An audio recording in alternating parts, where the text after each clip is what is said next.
Spin బౌలర్లను సమర్థవంతంగా ఎదుర్కోవడంతోనే గెలిచే మ్యాచ్లో రాజస్థాన్ జట్టు ఓటమి పాలైపోయింది.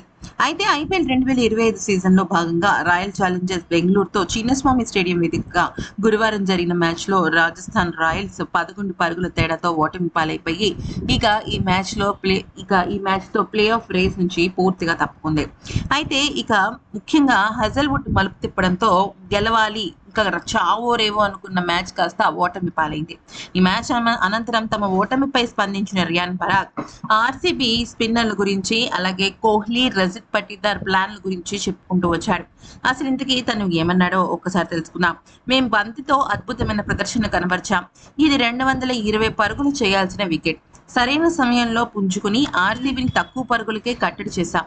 బ్యాటింగ్ లో సగం మ్యాచ్ ముగిసే వరకు మాకే విజయావకాశాలు ఎక్కువ ఉన్నాయి. కానీ మరోసారి మిడిల్ లోయర్ ఆర్డర్ల బ్యాటర్ల వైఫల్యం మా జట్టు ఓటమిని శాసించింది.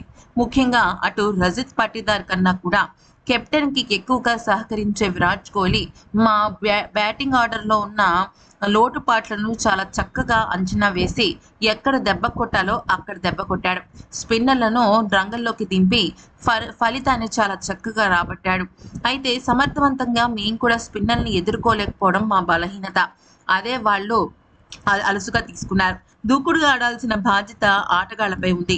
ఈ టోర్నీలో ఒక్క తప్పిదం చేసినా మూల్యం భారీగా చెల్లించుకోవాల్సి ఉంటుంది. అదే ఈ రోజు జరిగింది. అయితే ఇప్పటికీ మా ప్రదర్శనపై సుదీర్ఘమైన చర్చలు జరిపాం. ఈ మ్యాచ్ లాంటి పరిస్థితుల గురించి ఎన్నో సందర్భాల్లో చర్చించుకున్నాం. అయినా కూడా మేము సరిగ్గా ప్లాన్స్ ని ఎగ్జిక్యూట్ చేయలేకపోతున్నాం. మేము గెలవాల్సిన మ్యాచ్ ను చేజార్చుకున్నాం. ఇంతకన్నా మేము ఏం చెప్పాలి? ఇక నుంచి మ్యాచ్ గెలుపు కోసం కన్నా పరువు కోసం ఆడాల్సిన పరిస్థితి ఏర్పడింది. ఈ విషయంలో నాకు చాలా బాధగా ఉంది అంటూ పేర్కొన్నాడు.